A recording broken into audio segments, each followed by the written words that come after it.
The sun was already sinking behind the concrete walls of Blackridge Maximum Security Prison, casting long, cold shadows across the yard. Guards marched along the watchtowers, their boots echoing against steel floors.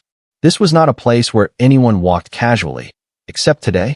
A tall, calm, quiet figure stepped through the main gate. Steven Seagal. He wasn't there for a movie, a stunt, or a documentary.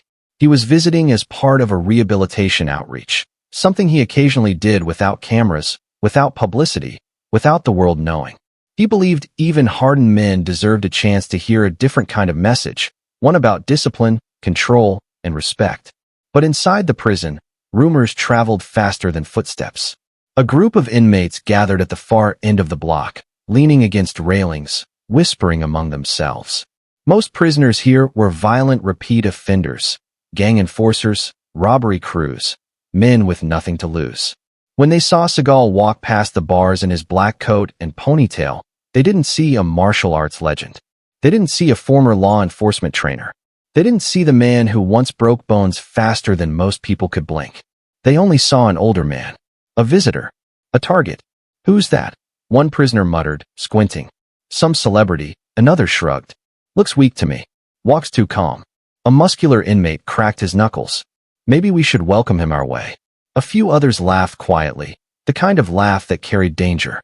Meanwhile, Seagal continued walking down the hallway accompanied by only one guard, a young officer who looked far too nervous for this assignment. Seagal noticed the tension in the air, the eyes watching him from every corner, the low growls of men who lived in violence. But nothing shook him. He moved with the same deliberate calmness he had in every fight of his life. The young guard whispered, Sir, maybe we should take the other route." Seagal didn't slow down. He didn't turn his head. He simply said, in his quiet, deep voice, "Son, I'm exactly where I need to be." Behind them, the inmates' whispers grew sharper. They didn't know Steven Seagal's past. They didn't know his skills. They didn't know the danger of provoking him. But they were about to. Because the prisoners had no idea who they were targeting, or how ruthless this man could be when pushed. Word travels at impossible speed inside a prison. Before Steven Seagal even reached the south wing, half the inmates had already heard that a soft-looking, older visitor had entered their territory. And in a place like Blackridge Maximum Security, curiosity wasn't harmless. It was fuel. Fuel for ego. Fuel for dominance. Fuel for trouble. Inside cell block C, a cluster of inmates gathered in a loose semicircle. The iron bars rattled each time one of them shifted their weight. Their tattoos told stories of violence. Their eyes told stories of broken lives. And their whispered conversation was quickly turning into a dangerous idea. "You see that guy in the long coat?" one tall prisoner said. "His knuckles were scarred from years of bare-knuckle fights behind bars. Walks like he owns the place." Another inmate spat on the floor. "He don't belong here. And he sure ain't walking through our block without showing respect." "Respect?" the tall one smirked. "Let's teach him what that word means." Laughter followed. Rough, dangerous laughter. The kind that echoed off cold concrete. None of them knew Steven Seagal's history, his years in law enforcement, his training in Aikido, his real-world combat work.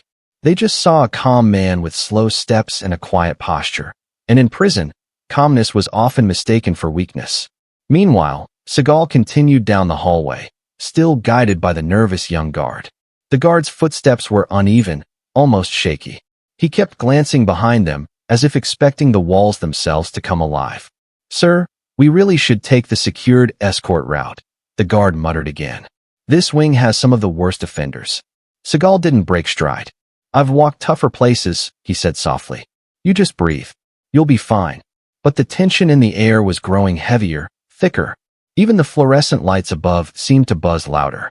As they reached the next section, a loud metallic clang echoed. The gates had opened behind them.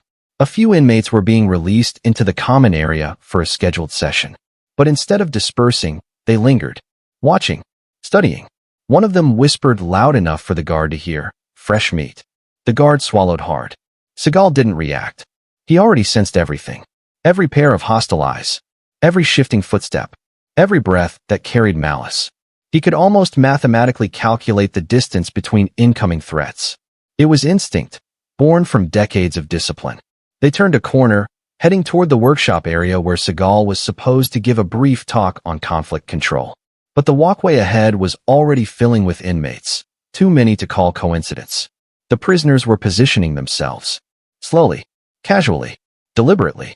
One leaned against the wall. 2 more stepped out of their cell. 3 others moved to cut off the far exit.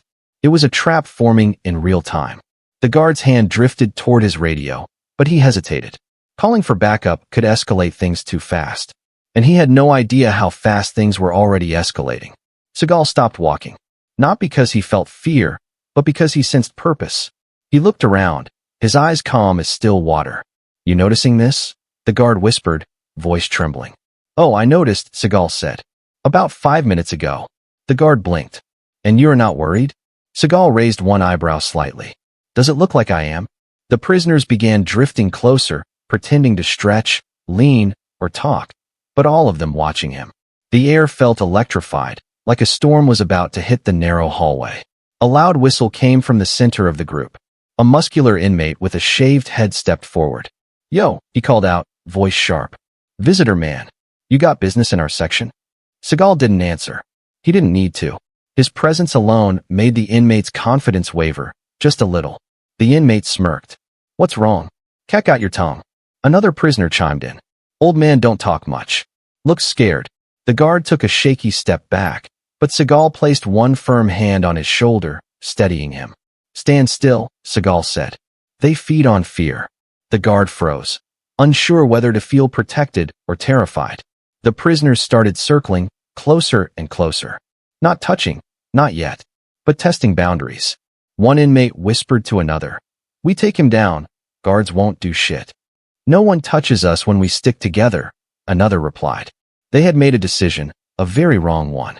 The lead inmate cracked his neck loudly. "Show us you're not scared, old man." Seagal's eyes didn't blink, didn't widen, didn't shake. He simply spoke.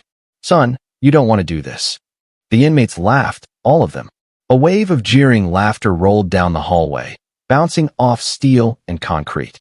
"Look at him. He thinks he's tough. Let's test him." The prisoners believed they had the upper hand. They believed Steven Seagal was just another visitor, just another easy scare, just another man forced into fear. But they were wrong. They were stepping into a fight they could never win, with a man whose calmness didn't come from weakness, but from deadly experience. The steel gates slammed shut behind Steven Seagal as he walked deeper into the dim hallway of Block C. The sharp echo rang through the walls like a warning bell, one that every inmate understood. But Steven? He walked calmly, almost too calmly. Down the tiers of metal bars, prisoners watched him with predatory eyes, whispering, laughing, planning, and Steven knew it. He felt danger the way most men feel cold wind. Naturally, instinctively point 2 inmates, Marcus, the Blade, and Diego, El Tigre, shadowed him from the second tier, tracking his movements. The moment Steven stepped into the recreational yard, the doors clanged shut again. Locked inside, dozens of prisoners, guards distracted, and the man they all wanted to test. A perfect setup. But here's the question. Who was hunting who? Because Steven didn't look surprised. Inmates lounging on benches suddenly stood up.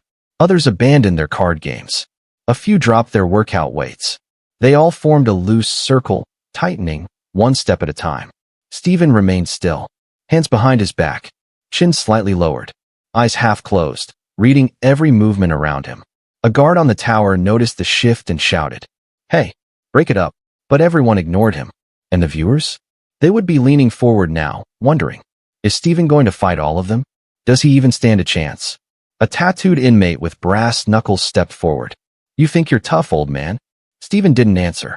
Instead, he slightly shifted his stance, so subtly the cameras would almost miss it. The inmate swung. Steven's hand moved like lightning. A single motion. A wrist lock. A twist. A snap. The brass knuckles flew across the yard. The prisoner hit the ground screaming. The whole yard froze. Someone muttered, "What the hell was that?" If you were in that circle, would you still take another step toward him? Comment what you'd do. But the gang wasn't finished. 3 more prisoners charged together, thinking numbers would overwhelm him. Steven stepped sideways, used one man's momentum to flip him over, elbowed another in the throat, front kicked the third into a cement wall. It happened so fast the camera would need slow motion just to understand the sequence. The yard erupted. Some prisoners stepped back. Others stepped forward, refusing to lose face. The ring tightened again. Then came Luther, a giant, 6'6", muscles like stone slabs, a reputation built on breaking ribs for fun. He cracked his knuckles and grinned. "Now you face me, Seagal." The other prisoners cheered. This was the moment everyone waited for. The moment the audience would hold their breath. The moment the video's tension would spike. Steven raised his head slowly and said just one sentence. "You picked the wrong man." Luther charged with the force of a train. Steven didn't step back.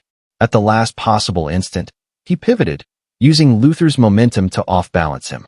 His palm strike landed under Luther's jaw with a crack that echoed across the yard. Luther stumbled, shook it off, came again. Steven swept his legs. Luther fell like a collapsing building. A roar exploded from the inmates. Half disbelief, half fear. Luther tried to rise, but Steven placed a boot on his chest and kept him down. "Stay," Steven said calmly. At this point, every viewer is asking, how is he this fast? Is this man even human? Tell me your reaction in the comments. From the back of the crowd, a slow clap began. Marcus, the blade, stepped forward, two homemade shanks hidden under his shirt. Unlike the others, he wasn't charging blindly. He was calculating, deadly, and he wanted one thing: to make a name by taking Steven down. "You're good," Marcus said, "but I'm not these idiots." Steven replied, "No, you're worse." Marcus lunged. Steven moved. The fight that followed wasn't messy, wasn't chaotic. It was clinical. Every strike Steven delivered was decisive. Every counter was clean. Every dodge was minimal. An inch here, a sidestep there. Marcus tried slashing for Steven's ribs. Steven grabbed his wrist, twisted it, and disarmed him instantly. The shank clattered on concrete. Marcus stared. "How?" "You telegraphed it," Steven said. Then he hit Marcus with a palm strike that folded him to the ground. Dozens of inmates, all staring at one man, realizing they had just attacked an apex predator. Steven looked around at all of them and said, "Anyone else?" No one moved. Even the guard towers went quiet. The prisoners who had been chanting moments earlier now backed away, clearing a path for him. A path built on fear, respect, and the realization that Steven Seagal wasn't just a fighter. He was a ruthless survivor. The prison yard, moments ago buzzing with violence and ego, had transformed into something else entirely: silence. Whispers passed between inmates. That wasn't normal. Man fights like a ghost. Did you see how he dropped Luther?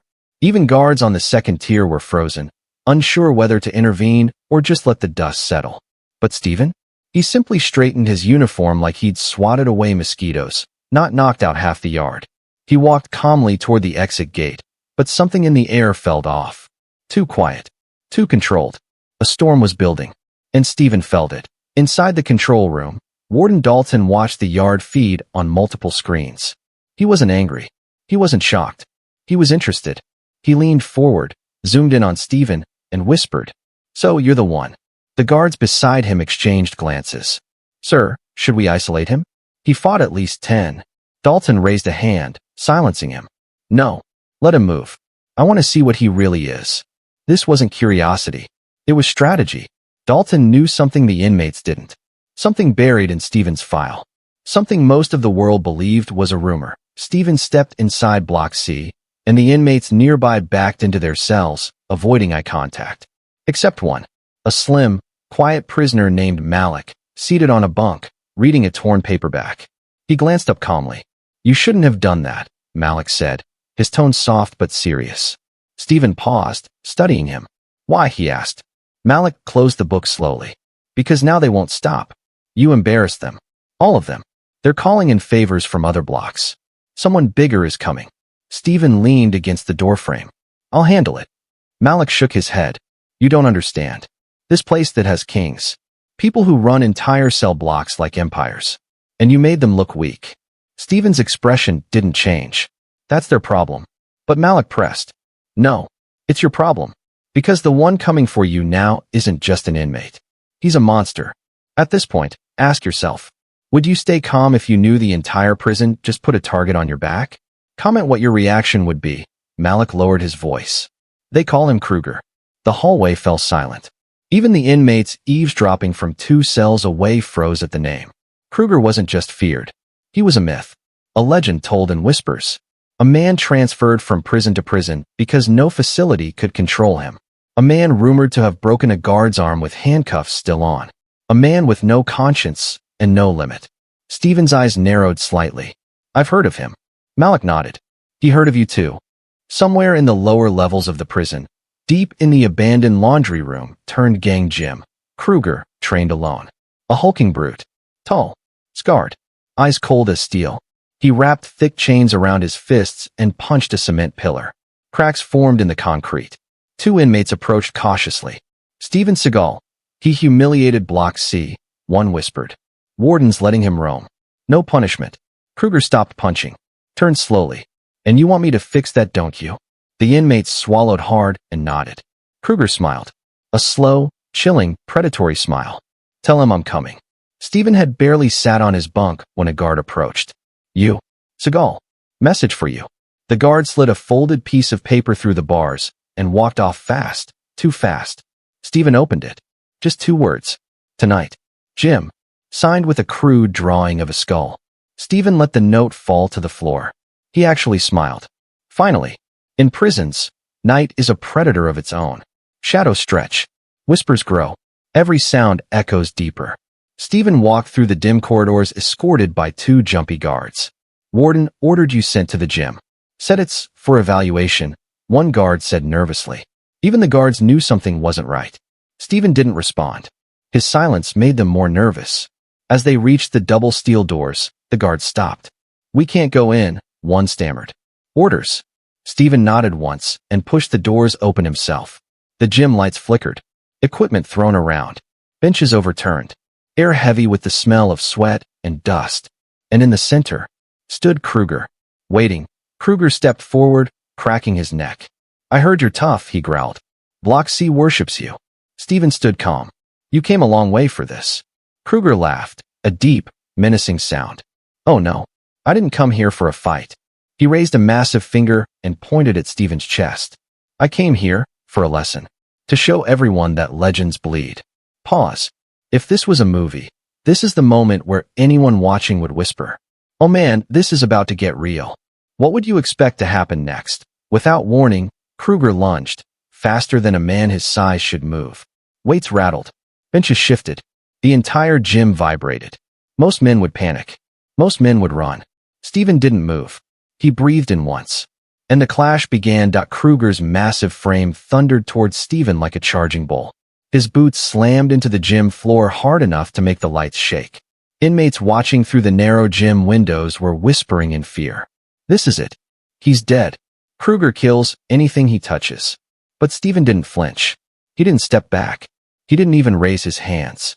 He simply angled his body, barely an inch. And Kruger's killing blow sliced through empty air. The giant stumbled forward, shocked at how the man moved so effortlessly. Steven's calm voice echoed. You rely on strength. That's your first mistake. Kruger snarled and spun around, swinging again. This time faster, angrier, unpredictable. Steven stepped aside, as if moving through water. A wrist parry. A shift of weight. A redirect of energy. Kruger's own momentum sent him crashing into a metal rack of weights. The whole structure rattled. The inmates watching gasped. What is he? No one dodges Kruger like that. This guy isn't human. Kruger roared, lifting himself to his feet. His nose was bleeding, his pride shattered. You think you're better than me? He growled. Steven's tone remained steady. I think you're careless. Kruger grabbed a heavy dumbbell, 60 pounds, and hurled it like a missile. It spun through the air with deadly force. Steven stepped forward. Not back. Not sideways. Forward. His hand shot out like lightning, stopping the spinning dumbbell with one hand against his forearm, absorbing the shock with unsettling ease. He placed it on the ground like it was nothing. The watching prisoners almost pressed their faces through the glass. No way. I swear I'm seeing a ghost fight. That's not fighting. That's pure mastery. Kruger stared, disbelieving. Who are you?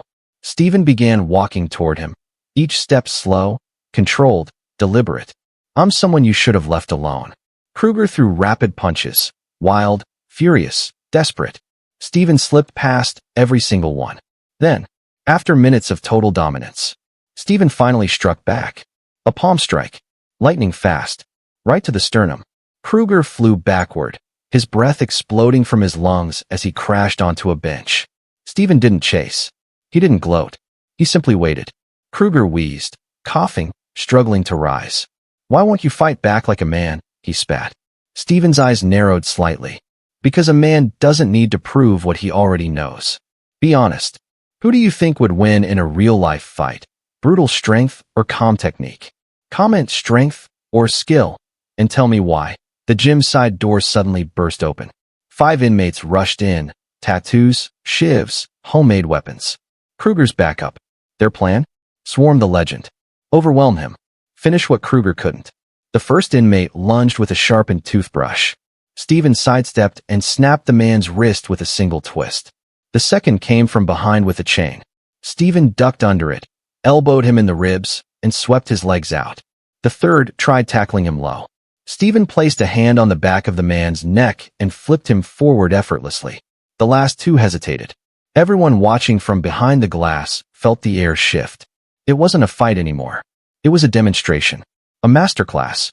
Steven raised one hand, motioning them forward. "If you're coming, come together." They did. And in less than 10 seconds, both were on the floor, groaning, clutching their ribs. Kruger stared in disbelief. "What are you?" he whispered. Steven pointed at the fallen attackers. "Alive only because I chose restraint." Bruised, humiliated, and desperate, Kruger grabbed a broken metal bar from the floor. "That's it. No more games," he growled. He charged. This time, Steven didn't wait.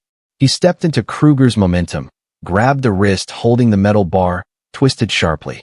Crack. The bar fell. Kruger dropped to his knees, screaming. Steven placed a hand on his shoulder, pushing him gently until he lay flat on the floor. "Stay down," Steven said. Not loud, not threatening, just final.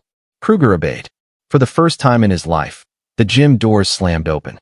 Warden Dalton stepped in with 4 guards. But instead of anger, he was smiling. "Well done, Mr. Seagal." Kruger stared wide-eyed. "Seagal? Steven Seagal?" The inmates outside the windows froze. "No way. That's him. The guy who trained special ops? The guy who took down cartels?" Dalton nodded proudly. "You see, Kruger." He crouched beside the defeated giant. "You didn't just attack a visitor." He pointed at Steven like a man introducing a legend. "You attacked one of the most dangerous martial artists alive." The room fell silent. Even the guards were stunned. Steven turned to Kruger, then to the other inmates watching. "You think violence makes you powerful," he said quietly. "But real power is control, discipline, respect." He stepped back toward the exit. "Without that, all you have is fear." The gym was silent as Steven stepped past Kruger's fallen body. The guards, the inmates, even Warden Dalton paused, because what they had just witnessed didn't feel real. This wasn't a brawl. This wasn't a scuffle. This wasn't an incident. It was a lesson, delivered with precision, control, and unnerving calm.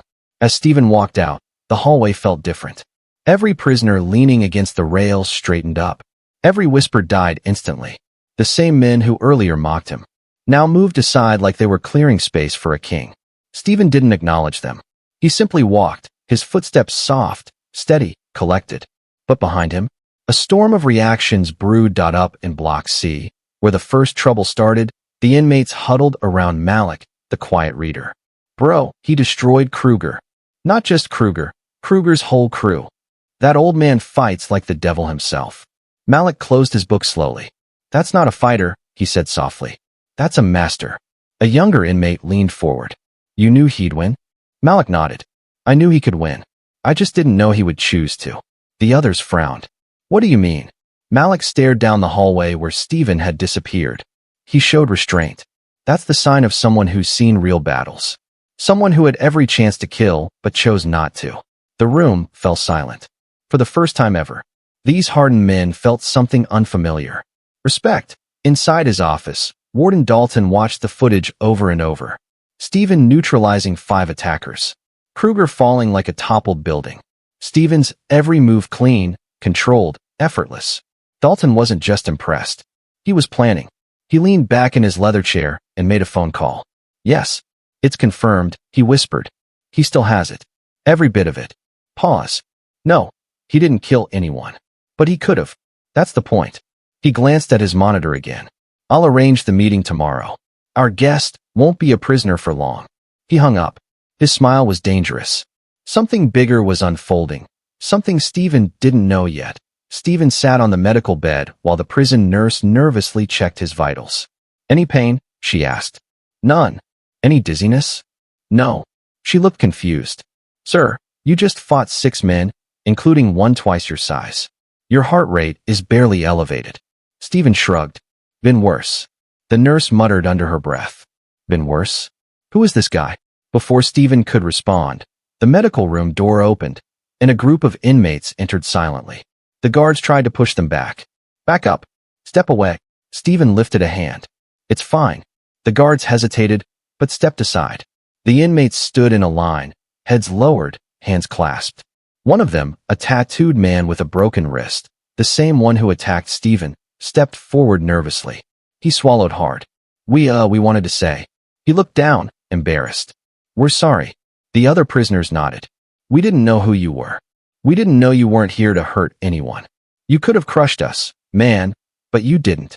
Steven watched them quietly. Then he spoke. Respect isn't something you get by force. It's something you earn by your choices. The men nodded like students hearing the truth for the first time. You fought us, one inmate said, but you didn't humiliate us. No one does that here. Steven's voice remained calm. Violence is easy. Self-control is hard. You all have the ability to choose better. The prisoners exchanged glances, moved, humbled, shaken. The man with the broken wrist asked softly, Why did you spare Kruger? Steven met his eyes. Because one day he may realize he needs a second chance. Killing that chance is never the solution. The inmates quietly backed away. But the respect in their posture was undeniable. But if someone spared you after you attacked them, would it change you? Comment, yes, or no, and why? Steven stepped out of the medical room and found Warden Dalton waiting for him. Mr. Seagal, Dalton said, gesturing for him to walk with him. I believe we owe you more than gratitude. Steven raised an eyebrow. Is that so? Dalton smirked. You didn't just survive. You rebalanced an entire prison with your bare hands. Steven didn't respond. Dalton continued. Follow me. Someone is here to speak with you. They walked down a secured wing, away from the cells, away from the chaos, toward a restricted access room. Dalton opened the door. Inside sat a man in a suit, military posture, cold eyes, serious aura.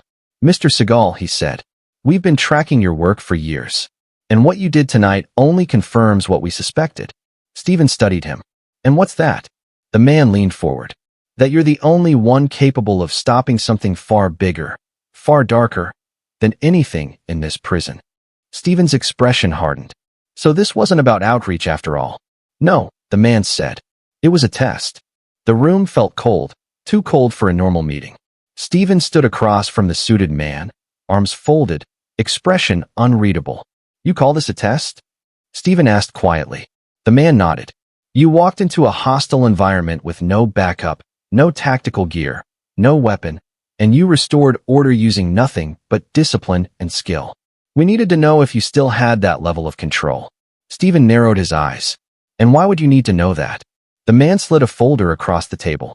Because there's a situation outside these walls, one that requires someone who isn't just strong, but restrained. Someone who understands violence, yet refuses to use it unless absolutely necessary. Steven didn't open the folder. I'm not interested in being your weapon. The man shook his head. You're not a weapon. You're a stabilizer. Someone who prevents chaos, like you did here. Warden Dalton stepped forward. Seagal, the truth is, we needed to make sure your legend wasn't exaggerated. Steven met his eyes. And Dalton chuckled softly. Turns out the legend was an understatement. Word spread like wildfire. By morning, the entire prison, every block, every tier, every cell, knew what happened in the gym. The man they thought was a quiet, aging inmate was actually Steven Seagal, a living weapon, a master of discipline, and the energy of the prison changed. Fights slowed. Arguments ended. Respect replaced rage. Even the guards looked at him differently, no longer with suspicion, but with genuine gratitude. When Steven walked the yard that day, the inmates didn't stare with fear. They nodded. Some respectfully stepped aside. Others quietly said, "Morning, sir." "Respect, Seagal. You taught us something yesterday." And then, the biggest shock. Kruger himself stepped forward. He was limping, bruised, humbled. The yard froze as he stopped in front of Steven. Everyone expected revenge. Another fight. Another explosion of violence. Instead, Kruger lowered his head. "I came to thank you," he said quietly. "You could have broken me. You could have finished me. But you didn't." Steven looked at him carefully. "What changed?" Kruger swallowed hard. "You fought like someone who knows pain, but refuses to spread it. I've never seen that before." The entire yard went silent. Even the guards looked stunned. Steven placed a hand on Kruger's shoulder. "Strength isn't about domination. It's about direction." Kruger nodded. "I get that now." It was the first time the giant had ever apologized to anyone. Later that afternoon, the story broke. A guard leaked the security footage. It spread across every corner of the internet. Steven Seagal takes down 6 prisoners without throwing a punch. Kruger versus Seagal, the fight no one expected. Prison turns peaceful after one man shows the meaning of discipline. Within hours, 80 million views. News anchors stunned. Martial artists analyzing every move. Fans worldwide cheering. Comments flooded the internet. This is real martial arts. Respect to Seagal for using control, not brutality. That fight changed an entire prison. Even those who doubted him before were speechless. Steven didn't want fame. He didn't want headlines. But the world needed a story like this. A story where strength didn't mean cruelty. Where power didn't mean destruction. Where violence was defeated by discipline. The government official approached Steven again. "That mission we talked about, the world needs you." Steven looked toward the prison yard, where inmates were laughing, playing cards, exercising peacefully, something unheard of only a day earlier. He finally opened the folder. Inside was a single photo. A dangerous man. A threat looming outside. Something far bigger than prison politics. Steven closed the folder.